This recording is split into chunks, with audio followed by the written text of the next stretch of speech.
देती है। आ गई महारानी, आराम फरमा के। अरे तेरी माँ ने कुछ दिया भी है या यूं ही खाली हाथ भेज दिया? माँ ने तो बहुत कहा था माँ जी, मैं ही कुछ लेकर नहीं आई। क्यों? माँ जी, आप कैसी बातें कर रही हैं? मेरी शादी को 5 साल हो गए। आखिर मेरे माँ बाप कब तक यूं ही देते रहेंगे? हमारे यहाँ लड़की का खाली हाथ आना अपशगुन होता है। कहते हैं लड़की की माँ बीमार हो जाती है। बस करिए माँ जी, ये सब आप क्या कह रही हैं? जो बड़ों से सुना है वही तो बता रही हूँ। चुपचाप अपनी माँ से 5,000 रुपए मंगवा ले, वरना ऐसे अपशगुन का बुरा परिणाम भुगतना पड़ेगा। नेहा अपनी माँ से अपनी सास के बैंक अकाउंट में 5,000 डलवा देती है। अरे सुन, कल दिवाली है, अपनी माँ से मिठाई के लिए 1,000 रुपया मंगवा ले। अब क्या त्योहार पर तेरे घर से मिठाई भी नहीं आएगी? अरे सुन, कल मेरा जन्मदिन है, अपने घर से 1,000 मंगवा ले। इस बार तो मैं तेरे मायके के झुमके ही पहनूंगी। अरे सुनती है? अरे सुन, कल होली है, अपने भाई से कह के हम सब लोगों के कपड़े खरीदने के लिए पैसे भिजवा दे। कुछ दिनों बाद, अरे सुन, कल करवा चौथ है। करवा चौथ पर तो सास बहू दोनों की साड़ी बहू के मायके से ही आती है, ध्यान है ना? अपनी माँ से कह दे के 2,000 रुपए भिजवा दे। माँ जी, ऐसे रोज रोज? अरे हाँ भाई, अब रीति रिवाज है तो मैं क्या करूं, तभी तो 2,000 ही मांग रही हूँ। कोई सस्ती सी साड़ी ले आऊंगी। भाई तेरा करवा चौथ तभी सफल होगा जब तेरे मायके से पैसे आएंगे। नेहा रोती हुई वहां से चली जाती है।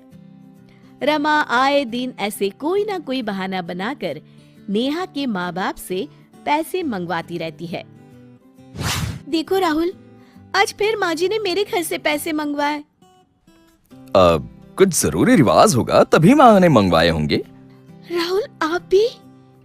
अरे ऐसे रीति रिवाज किस काम के कि लड़की के माँ बाप अपनी बेटी भी दे और जिंदगी भर कोई कर्जा भी चुकाते रहे। देखो नेहा, तुम जानो और माँ जाने, मुझे बीच में मत लाओ। मुझे ही कुछ करना पड़ेगा। आखिर मैं अपने घर वालों पर कब तक इन लोगों की मांगों का बोझ डालती रहूंगी। अगली सुबह, माँ जी, मेरे भैया को बेटा हुआ था ना, जय? हाँ हाँ, तब से ही देख रही हूँ। तेरी माँ को बड़ा घमंड आ गया है। उफ़ो, वो सब छोड़िए माँ जी, 2 दिन बाद जय का पहला जन्मदिन है। अच्छा, तो हमारे लिए क्या क्या तोहफे आएंगे? हे भगवान, नहीं माँ जी, मेरे मायके में प्रथा है, बच्चे के पहले जन्मदिन पर बुआ सोने का झूला लाती है। सोने का झूला? अरे तेरा दिमाग तो ठीक है? अरे एक सोने का झूला खरीदने में तेरे सारे गहने बिक जाएंगे। वो तो है माँ जी, पर वो झूला बुआ की सास की तरफ से होता है। भाई तेरा, भतीजा तेरा, झूला मैं क्यों दूं? रिवाज माँ जी, रिवाज। अगर आपने झूला नहीं दिलवाया तो कुछ ही दिनों में आप भगवान को प्यारी हो जाएंगी। ये कहकर नेहा जोर जोर से रोने का नाटक करती है। माँ जी, मेरी प्यारी माँ जी।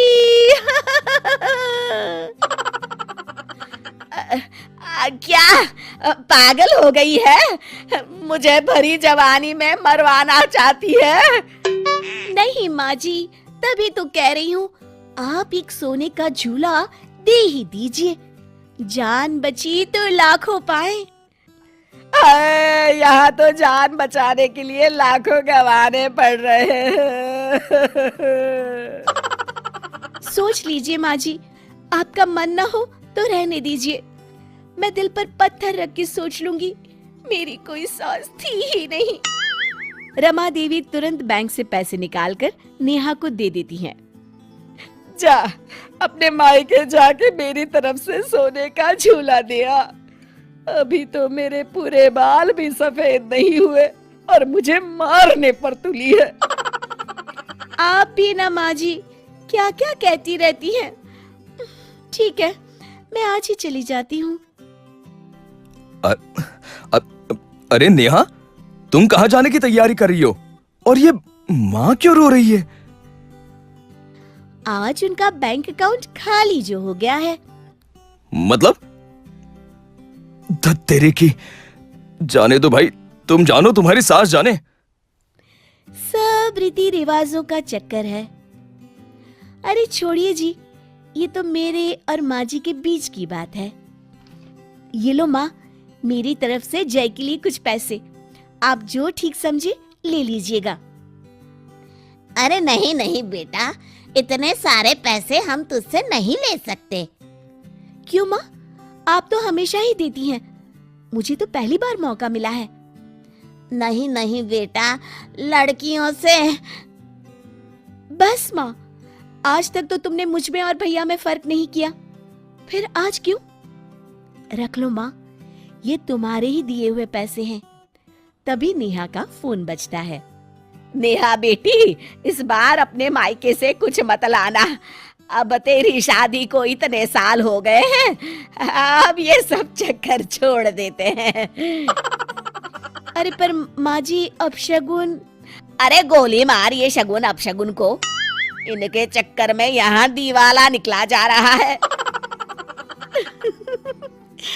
ठीक है माँ जी। शिक्षा, हमें दूसरों से उतनी ही उम्मीद करनी चाहिए जितना हम खुद दूसरों के लिए कर सकते हैं।